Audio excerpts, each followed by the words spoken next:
কে তুমি? এখানে বাচ্চা কোলে নিয়ে কাঁদছো কেন? আমার মেয়ে হয়েছে বলে আমার স্বামী আমাকে ঘর থেকে বের করে দিয়েছে। ঠিক আছে, তোমার মেয়েকে আমার কাছে দাও, আমি তোমার মেয়েকে মানুষের মতো মানুষ করবো। তুমি তোমার স্বামীর কাছে ফিরে গিয়ে ছেলের জন্ম দিয়ে তোমার স্বামীর ইচ্ছে পূরণ করো। 2 বছর পর আমার ছেলের নাম দেবো উজ্জ্বল। কি হলো মায়া, কোথায় যাচ্ছ? তুমি ছেলে চেয়েছিলে তাই ছেলে জন্ম দিয়ে তোমার ইচ্ছে পূরণ করে দিয়ে গেলাম।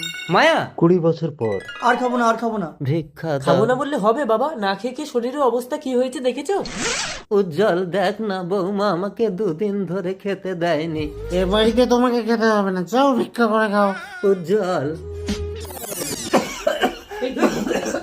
এ কি, আপনি বৃদ্ধ মানুষ হয়ে ভিক্ষে করছেন? আপনার কোনো ছেলে নেই? আমার ছেলে আছে, কিন্তু তুমি যেমন তোমার বাবাকে দেখছো, আমার ছেলে আমাকে দেখে না। আমি ওনার ছেলে না, আমি ওনার জামাই। আমারও একটা মেয়ে হলে ভালো হতো। মেয়ে হোক আর ছেলেই হোক, বৃদ্ধ বাবা মাকে না দেখলে আইনত শাস্তি পাবে। চলুন উকিলের কাছে। উকিল সাহেব, আমি বৃদ্ধ মানুষ, আমার ছেলে আমাকে দেখে না। কেন?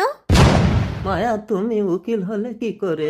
মেয়েদেরকে মানুষ কেন এত অবহেলা করে, তাই মেয়েদেরকে বিচার দেওয়ার জন্য আইনের বই পড়তে পড়তে আমি উকিল হয়েছি। আমিও তোমার মেয়েকে লেখাপড়া শিখিয়ে মানুষের মতো মানুষ করে ডাক্তার করেছি, এটা তোমার জামাই।